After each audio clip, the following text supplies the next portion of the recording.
The partial pressure of oxygen in the alveoli of the lungs is option A, less than that in the blood. It is incorrect because the partial pressure of oxygen in the alveoli is higher than in the blood. Option B, less than that of carbon dioxide. It is also incorrect because the partial pressure of oxygen in alveoli is higher than that of carbon dioxide. Option C, equal to that in the blood. It is also incorrect because oxygen diffuses from the alveoli into the blood due to the concentration gradient. That is, the partial pressure of oxygen in the alveoli must be higher than that in the blood. Option D, more than that in the blood. Now, in the alveoli, the partial pressure of oxygen is approximately 100 millimeter of mercury, and it is higher than that in the deoxygenated blood returning from the body, which is approximately 40 mm of Hg. So this difference drives oxygen diffusion into the blood. Hence, it is the correct option. Lungs do not collapse between breaths, and some air always remain in the lungs, which can never be expelled because option A, there is a positive intrapleural pressure. It is incorrect because intrapleural pressure is normally negative rather than positive. Option B, pressure in lungs is higher than the atmospheric pressure.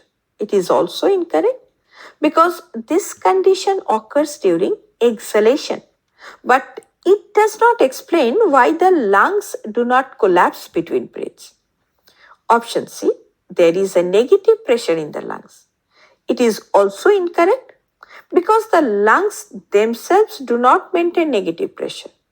It is the intrapleural pressure, that is, the pressure in the pleural cavity that surrounds the lung, that is negative, and that helps to keep the lungs inflated.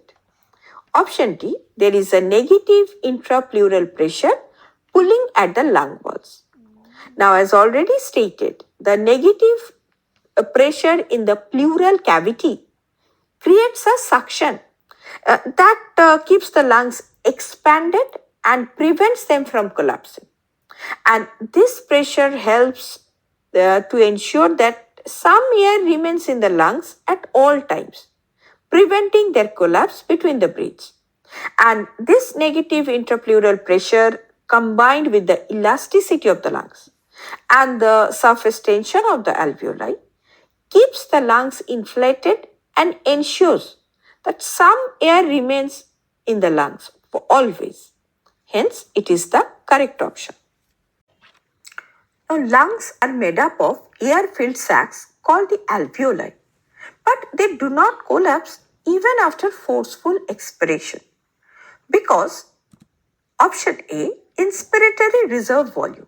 This is incorrect because inspiratory reserve volume refers to the additional air that can be inhaled after a normal inhalation, but it does not contribute to preventing the alveoli from collapsing. Option B, tidal volume. It is also incorrect because it is the amount of air inhaled or exhaled during a normal breath, but it does not account for the air left in the lungs after forceful expiration.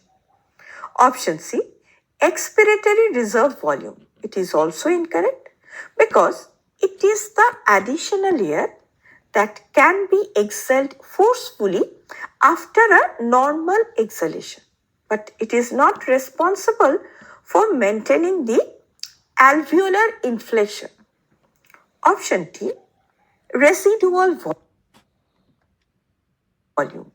Now, residual volume is the amount of air that remains in the lungs even after forceful expiration, and this air prevents the alveoli from collapsing, thus maintaining the lung structure as well as the functionality. Hence, it is the correct option. In this question, you have to identify the lung conditions in asthma and emphysema respectively. Option A, inflammation of bronchioles, decreased respiratory surface. Now in asthma, there is inflammation of the bronchioles and constriction of airways, making it difficult to breathe. And in emphysema, the alveolar walls are damaged, leading to the decrease in the respiratory surface for gas exchange. So, this option correctly describes the conditions in asthma and emphysema. Hence, it is the correct option. Option B, increased number of bronchioles, increased respiratory surface. Now, in asthma, there is no increase in the number of bronchioles, rather, the bronchioles become inflamed and constricted. And in emphysema, the respiratory surface actually decreases due to the destruction of the alveolar walls and not an increase in the surface area. Hence, it is incorrect. Option C, decreased respiratory surface, inflammation of the bronchioles. It is incorrect because the option reverses the condition, because asthma involves inflammation of bronchioles while emphysema results in decreased respiratory surface. Option D, increased respiratory surface, inflammation of bronchioles. This is also incorrect because in emphysema there is decrease in respiratory surface due to alveolar damage, and in asthma there is inflammation of the bronchioles, which is correct for asthma but incorrect for emphysema in this option. In this question, you have to match the items given in column 1 with those in column 2. Now, tidal volume is the volume of air which is inspired or expired during normal respiration, and it is approximately 500 milliliter. Thus, A matches with 3. Now, inspiratory reserve volume is the additional volume of air a person can inspire by a forceful inspiration, and it is around 2500 to 3000 milliliter. Thus, B matches with 1. Now, expiratory reserve volume is the additional volume of air a person can expire by forceful expiration, and this ranges from 1000 to 1100 milliliter. Thus, C matches with 4. And residual volume is the volume of air remaining in lungs even after forceful expiration, and this is approximately 1100 to 1200 milliliter. Thus, D matches with 2. Hence, the correct answer is option B. In this question, you have to identify the occupational respiratory disorder. Option A, anthracis. It is incorrect because anthracis refers to Bacillus anthracis, the bacterium that causes anthrax, an infection that can affect the lungs, the skin, and the digestive system. But it is not specifically related to occupational respiratory disorders. Option B, silicosis. Now, silicosis is an occupational respiratory disorder which is caused by the inhalation of the silica dust, often occurring in workers involved in mining and construction works. And continuous exposure to silica dust damages lung tissues, leading to inflammation, fibrosis, and scarring. Thus, it is the correct option. Option C, emphysema.